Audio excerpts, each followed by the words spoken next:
नमस्कार मंडळी, स्वागत आहे तुमचं आपल्या मोटो ब्लॉगमध्ये. आपल्या प्लॅनमध्ये चेंज आहे. आता आपण डायरेक्ट लोणावळा न जाता पनवेलला जात आहोत. मुंबईचं ट्रॅफिक थोडंफार जाणवायला लागले,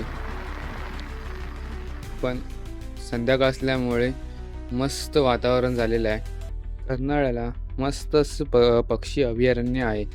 या एरियामध्ये विविध प्रकारचे पक्षी राहतात. काही तर एकदम दुर्मिळ पण पक्षी आहेत जे फक्त याच एरियामध्ये सापडतात. तसेच इथे कर्नाळा फोर्टसुद्धा आहे. हा रेड कारवाला मगाचपासून मी बघतोय. ठीक आहे, त्याच्या साईडनं तो त्याच्या कॅल्क्युलेशननुसार जात असेल, पण एखादा पटकन वाचकू शकतो. हा ब्लॉग मी इथेच थांबवतो.